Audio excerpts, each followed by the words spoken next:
ओम शांति। आज की मुरली का सार। मीठे बच्चे, अभी तुम संगम पर हो, तुम्हें पुरानी दुनिया से ताल्लुक तोड़ देना है, क्योंकि यह पुरानी दुनिया अब खत्म होनी है। प्रश्न है, संगम की कौन सी विशेषता सारे कल्प से न्यारी है? उत्तर है, संगम की ही विशेषता है, पढ़ते यहाँ हो, प्रारब्ध भविष्य में पाते हो। सारे कल्प में ऐसी पढ़ाई नहीं पढ़ाई जाती जिसकी प्रारब्ध दूसरे जन्म में मिले। अभी तुम बच्चे मृत्यु लोक में पढ़ रहे हो, अमर लोक के लिए, और कोई दूसरे जन्म के लिए पढ़ता नहीं। सुनते हैं मुख्य पॉइंट्स। पहली पॉइंट, दूर देश का रहने वाला कौन? यह तो कोई भी जानते नहीं। बाप को रावण के देश में आना पड़ता है, क्योंकि रावण राज्य को चेंज करना होता है। यह है संगम युग। वह सतयुग में भी नहीं आते, कलयुग में भी नहीं आते, संगम युग पर आते हैं। तो यह राम का भी देश है, रावण का भी देश है। इस किनारे राम का, उस किनारे रावण का है। संगम है ना। अभी तुम बच्चे संगम पर हो, न इस तरफ न उस तरफ हो। दूसरी पॉइंट, बाप बच्चों को ही विस्तार से बैठ समझाते हैं। अभी यह रावण राज्य खत्म होना है। यहाँ है कर्म बंधन, वहाँ है कर्म संबंध। बंधन दुख का नाम है, संबंध सुख का नाम है। इस दुनिया के कर्म बंधन में अभी रहना नहीं है। बुद्धि मिलती है, यह सब है आसुरी कर्म बंधन। बुद्धि में है, हम इस समय ब्राह्मण संबंध में हैं, फिर दैवी संबंध में जाएंगे। ब्राह्मण संबंध का यह एक ही जन्म है, फिर 8 और 12 जन्म दैवी संबंध में होंगे। तीसरी पॉइंट, हम भी गुप्त एक यात्रा पर हैं। यह बाप ने यात्रा सिखलाई है। फिर इस कर्म बंधन से न्यारे हो, हम कर्मातीत हो जाएंगे। यह कर्म बंधन अब टूटना ही है। हम बाप को याद करते हैं कि पवित्र बन चक्र को समझ चक्रवर्ती राजा बने। पढ़ रहे हैं, फिर उनका एम ऑब्जेक्ट प्रारब्ध भी चाहिए ना। तुम जानते हो, हमको पढ़ाने वाला बेहद का बाप है। बेहद के बाप ने हमको 5000 वर्ष पहले पढ़ाया था। यह ड्रामा है ना। जिनको कल्प पहले पढ़ाया था उनको ही पढ़ाएंगे। चौथी पॉइंट, अभी तुम समझते हो, हमको रास्ता दिखलाने वाला बाप मिला है। बाकी सब धक्के खाते रहते हैं। जो बहुत थके हुए होंगे, जिन्होंने कल्प पहले रास्ता लिया होगा, वह आते रहेंगे। तुम पंडे सबको रास्ता बताते हो। यह है रूहानी यात्रा का रास्ता। सीधा चले जाएंगे सुख धाम। तुम पंडे पांडव संप्रदाय हो। पांडव राज्य नहीं कहेंगे। राज्य न पांडवों को न कौरवों को है। दोनों को ताज नहीं है। भक्ति मार्ग में दोनों को ताज दे दिया है। अगर दें भी तो कौरवों को लाइट का ताज नहीं देंगे। पांडवों को भी लाइट नहीं दे सकते, क्योंकि पुरुषार्थी हैं। पांचवें पॉइंट, इस समय तो कोई पवित्र नहीं है। सन्यासी लोग कहलाते हैं कि हम पवित्र हैं, परंतु दुनिया तो पवित्र नहीं है ना। जन्म फिर भी विकारी दुनिया में ही लेते हैं। अब तुम बच्चों को बाप बागवान कांटों से फूल बनाते हैं। वह पतित पावन भी है, खिवैया भी है, बागवान भी है। बागवान आए हैं कांटों के जंगल में। तुम्हारा कमांडर तो एक ही है। यादवों का कमांडर चीफ शंकर को कहें, यूं तो वह कोई विनाश कराते नहीं हैं। जब समय होता है तो लड़ाई लगती है। कहते हैं शंकर की प्रेरणा से मुसल आदि बनते हैं। यह सब कहानियां बैठ बनाई हैं। छठी पॉइंट, यह भी पुरानी दुनिया खत्म होनी है।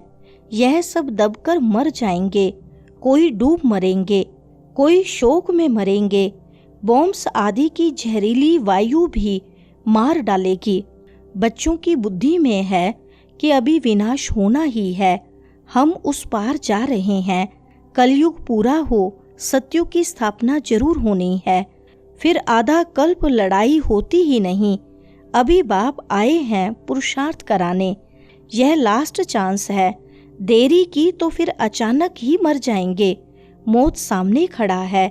7वें पॉइंट, अभी तुम बच्चों को घर जाना है, इसलिए बाप कहते हैं बच्चे घर को याद करो, इससे अंतमति सोगति हो जाएगी, घर चले जाएंगे।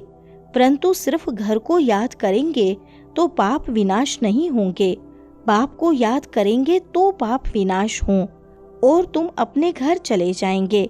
इसलिए बाप को याद करते रहो, अपना चार्ट रखो तो मालूम पड़ेगा सारे दिन में हमने क्या किया, 5-6 वर्ष की आयु से लेकर अपनी लाइफ में क्या क्या किया वह भी याद रहता है। 8वें पॉइंट, ज्ञान का सागर बाप ही है। तुम अभी कहते हो बाबा हम आपके हैं, सदैव आपके ही हैं, सिर्फ भूल कर देह अभिमानी हो गए हैं। अभी आपने हमें बताया है तो हम फिर देही अभिमानी बनते हैं। सतयुग में हम देही अभिमानी थे, खुशी से एक शरीर छोड़ दूसरा लेते थे, तो तुम बच्चों को यह सब धारणा कर फिर समझाने लायक बनना है तो बहुतों का कल्याण होगा। बाबा जानते हैं ड्रामा अनुसार नंबरवार पुरुषार्थ अनुसार सर्विसेबल बन रहे हैं। 9वीं पॉइंट, यह सब नाटक के एक्टर्स हैं। हर एक आत्मा शरीर के साथ एक्ट करती है, एक शरीर छोड़ दूसरा ले फिर पार्ट बजाती है। वह एक्टर्स कपड़े बदली कर भिन्न भिन्न पार्ट बजाते हैं, तुम फिर शरीर बदलते हो। वह कोई मेल व फीमेल की ड्रेस पहनेंगे अल्पकाल के लिए, यहाँ मेल का चोला लिया तो सारी आयु मेल ही रहेंगे। वह हद के ड्रामा, यह है बेहद का। 10वीं पॉइंट, बाप को याद करते करते तुम पावन बन जाएंगे, फिर पवित्र आत्मा उड़ेगी। जितना जितना याद किया होगा, सर्विस की होगी, उतना वह ऊंच पद पाएंगे। याद में ही बहुत विघ्न पड़ते हैं, पावन नहीं बनेंगे तो फिर धर्मराजपुरी में सजाएं भी खानी पड़ेंगी, इज्जत भी जाएगी, पद भी भ्रष्ट होगा, पिछाड़ी में सब साक्षात्कार होंगे परंतु कुछ कर नहीं सकेंगे। साक्षात्कार कराएंगे, तुमको इतना समझाया फिर भी याद नहीं किया, पाप रह गए, अब खाओ सजा। उस समय पढ़ाई का टाइम नहीं रहता, अफसोस करेंगे हमने क्या किया।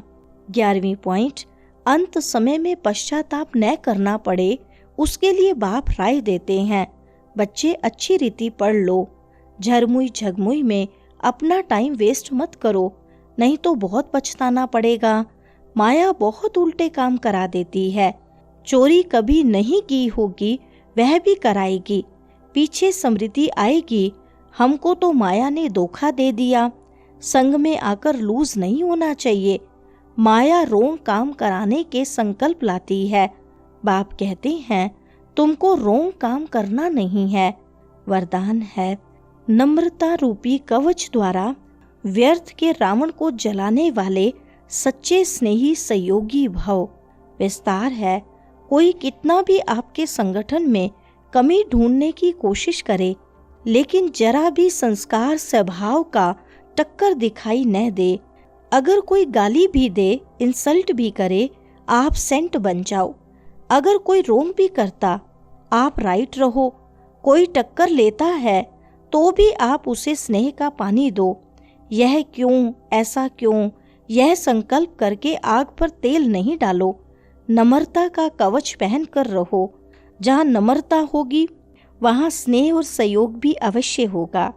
स्लोगन है, मेरेपन की अनेक हद की भावनाएं एक मेरे बाबा में समा दो। अच्छा, ओम शांति।